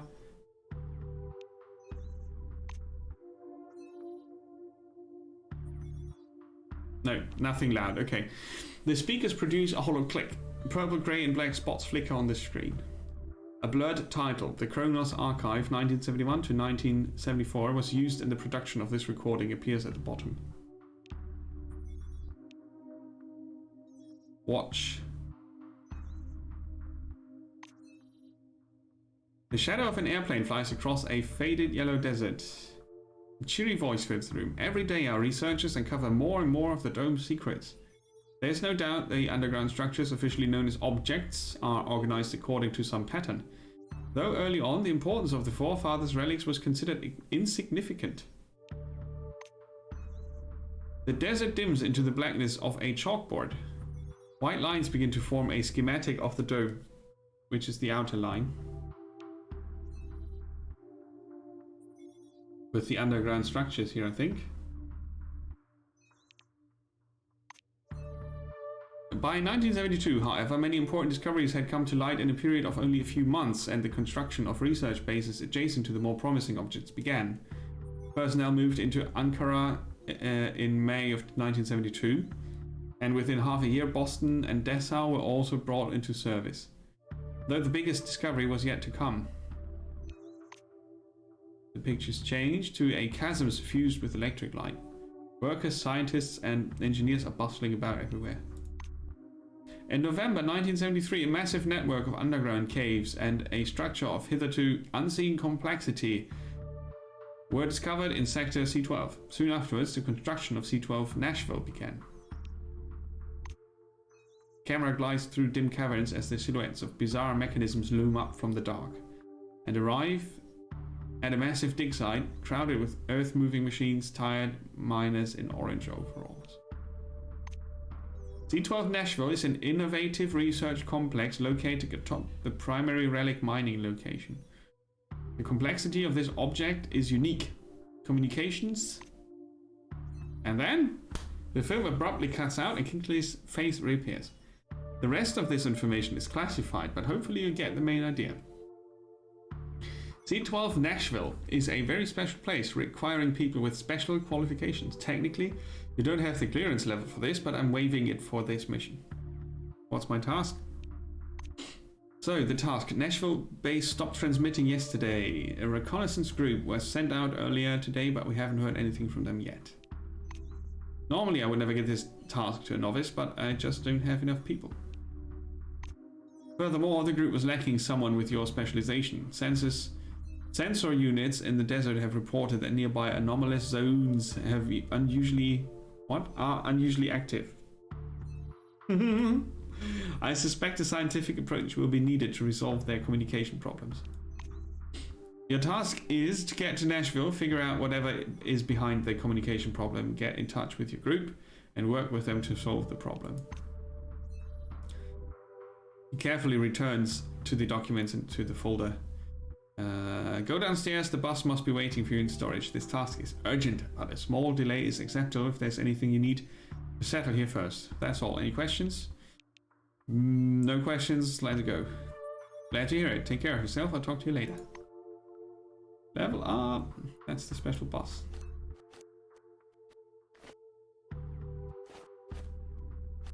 Truck. An orange tractor truck is waiting at gate 3. The vehicle's number has been scrubbed off by the desert wind and sand. It must be the transport Kingsley spoke of. The driver's side door is half open. A young woman is sitting behind the wheel, her legs dangling to one side. She offers her hand. Hi, I'm Clara Morgaine, and you're in the novice going to Nashville, right? Call me novice once more, please.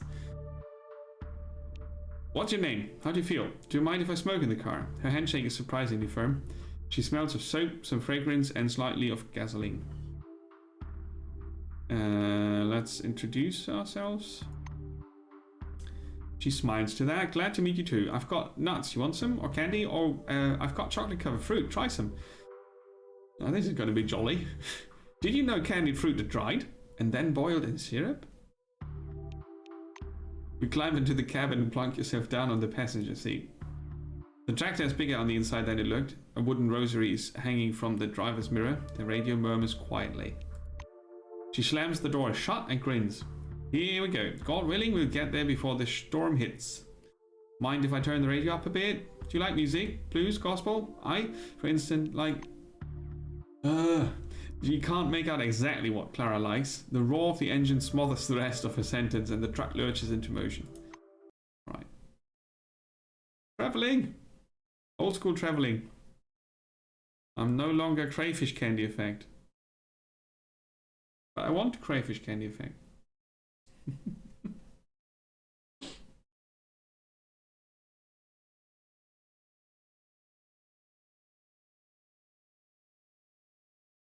Okay. You don't make it to Nashville. At a low saddle-shaped mountain pass, the engine overheats and rapidly loses power. The truck coasts to a stop. Plot twist! Clara opens the hood and steps back from the steaming radiator. Here we go again. There are always some problems with this gas station. In these parts, everything crumbles into dust. Anomalies. The blue stares anxiously at the dark funnel cloud dancing on the horizon. Can you fix it? She looks at you anxiously. Yes, I can. Well, I think I can. My parson says he only tests us with trials we can endure. What's a parson?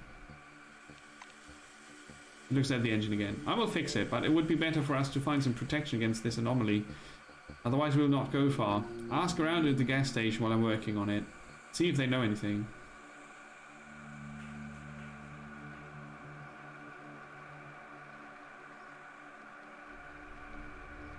I look for something to protect the truck from the anomaly, and then I go.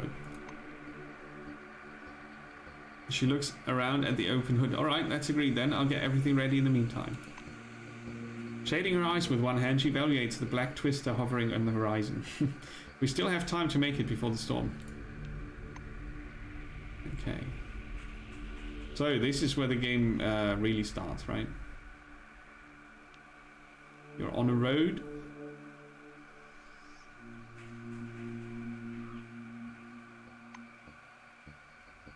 Let's see. We are down here. There's another truck here. There are actual doors.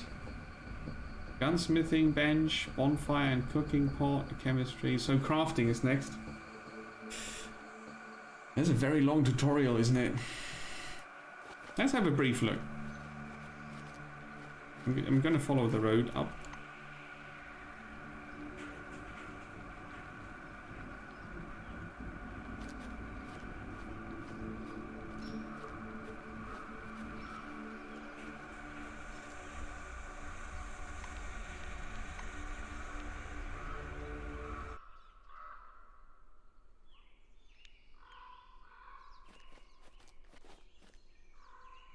The music was just droning. Yeah, I'm not so sure yet. I think now we get crafting tutorial. I just want to talk to him. The scruffy old man with a wild and matted beard is sitting in front of the checkout terminal. The badge on his blue jumpsuit is long since bleached away. The name Aaron Melville is written there in a black marker. With a groan, he picks up a magnifying glass and, peering through it, begins poking at the keyboard with one knobby finger. The computer plays a short tune. Mate, the system declares. The old man angrily sets the magnifying glass aside. A grandmaster. You're a piece of metal, not a grandmaster. And a cheat too. And a cheat to boot. Ah, that type of mate. Checkmate. He raises his head to squint in your direction. Ah, come in, we're open. You're better off with not eating here, and there's nothing to buy, but come in anyway. What is it you want? He rises from his seat, and you notice he's sporting a peg where his left leg should be.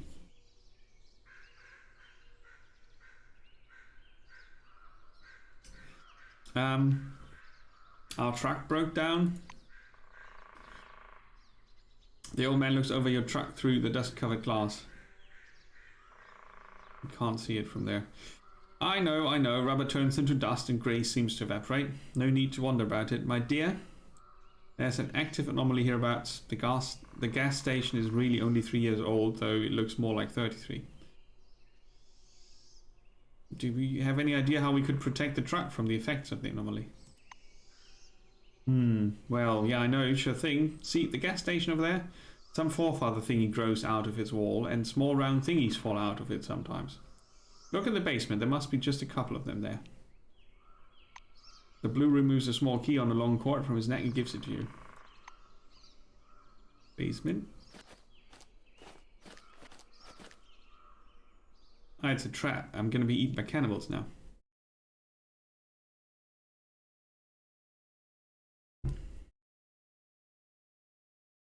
Yeah, I'm really not sure. Round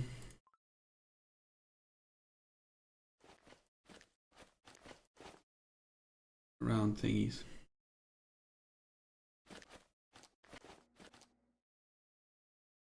Where are the round thingies?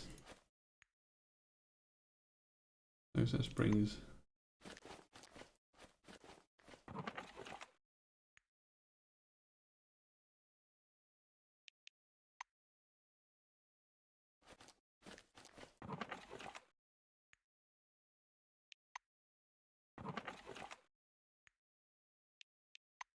Okay. Do I have a highlight button or something? Because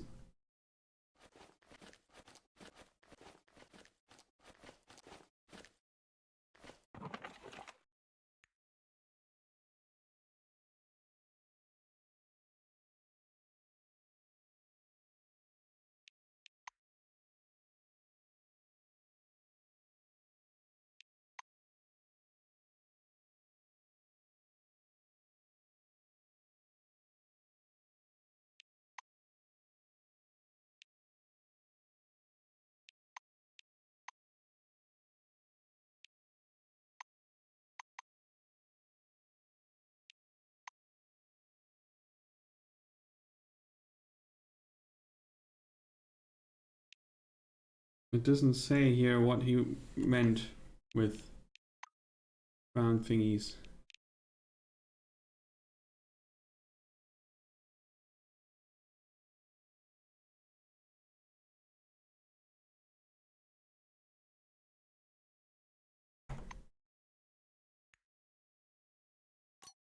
Relic shards? Probably not. Bolts.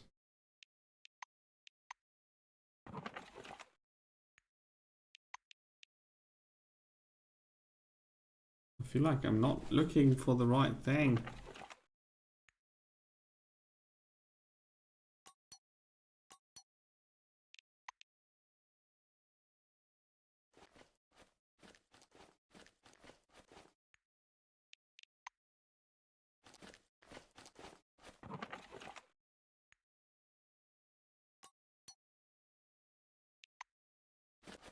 Hmm.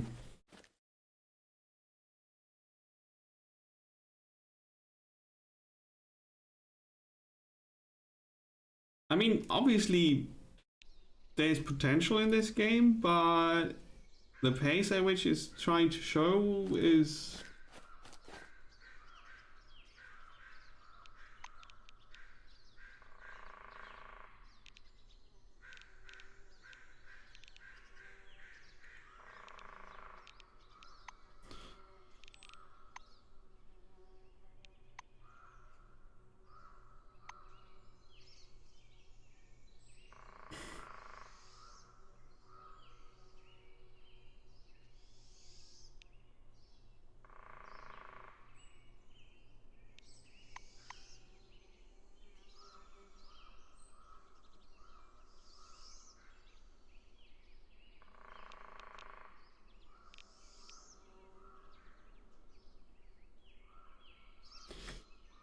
Okay.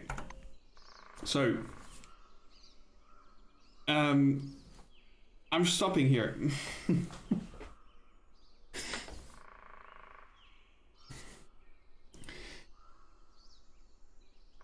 It's gonna take another 4 hours before I get an impression of the actual game.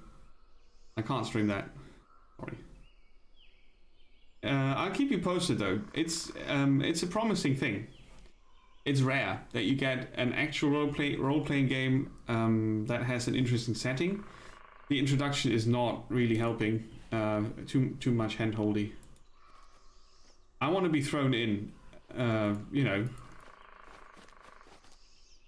personal preference, but that was not good. That was really off-putting.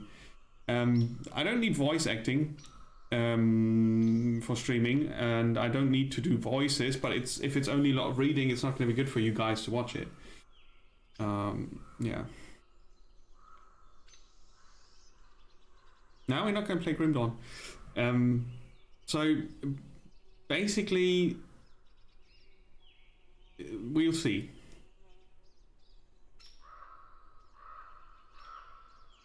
We'll see. The dialogue, you know, when you talk to the people, it's nicely done. There are lots of details described. I really like that. The Fallout, the dedication to make it a bit like Fallout while adding new stuff to it is a good idea. Voice acting would help. In my opinion, it's not necessary. For streaming, it would be much better, I think. And I never think that streamers doing voice acting themselves with different voices mostly is not working unless it's... Yeah, never mind. So...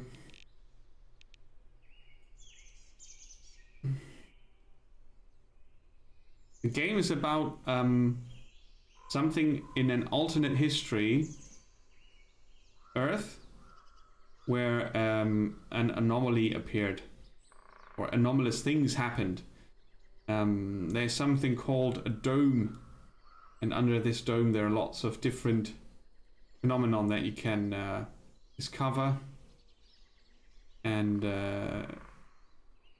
you pick a role in the beginning. You build up your character like in a classic role-playing game. You really have attributes and skill points and different skills and sub-skills and such. So it's about discovering what's going on with the anomalies and what's going on under this dome. And then it's after that it's a role-playing adventure. Right, you have to uncover the mysteries behind the things and work your way through it. So in as a baseline,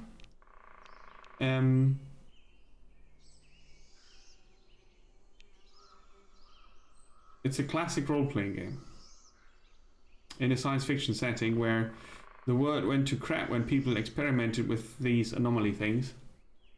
But it's not really obvious from the introduction what actually happened.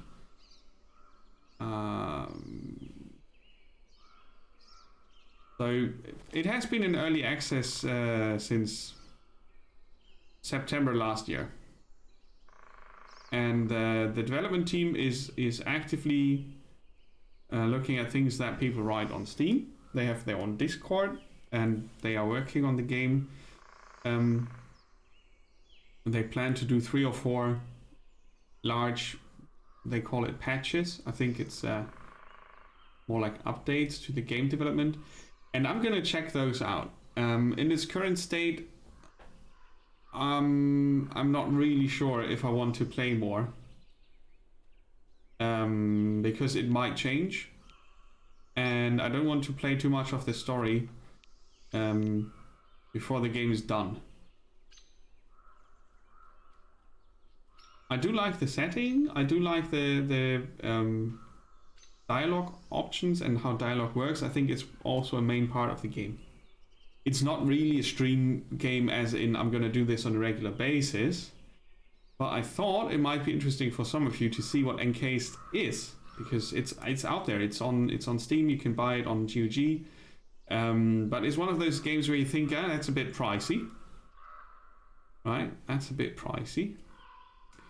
And this could give you more information on what you're getting yourselves into. Currently, I would have to say wait a bit before you decide if this is interesting or not. Give it another few months. I'm gonna look back in 3 months, I think. Maybe we can talk about it in April when we have the next games talk.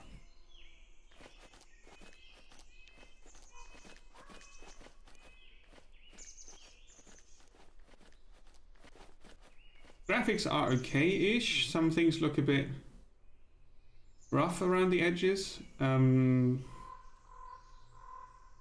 sounds need volume adjustments and general balancing, from what I can tell. It would be awesome if they can get voice actors to do some of the voices, but if they only do some of the voices, I know that people will complain about that, so I would leave them out completely. This is something where I can do the voices for myself, depending on what I think the characters are that I meet and how they would talk. It's not always adding to the quality if you add voice acting. But yeah, fair point. It makes it easier to stream it. I think the combat system is quite cool. So yeah. But it was very rough to look at this because the start was super loud and I couldn't really adjust that. It's a bit annoying. I don't know. I'm gonna grab a snack and I'll be back in 30 minutes with more Titan Quest Shadow Champions. Sorry, not Shadow of Champions. I'm gonna check out more of that mod and see if I can get past the Gorgons or not. So yeah, thank you for checking out Encased with me. I'm sorry it's not really what I hoped it would be as a stream, but you know, you can't always plan for everything. And we're gonna test out some nice combos in it's time for Bob. Gonna test out some nice combos in Shadow Champions. So I'll see you in a bit. Take care.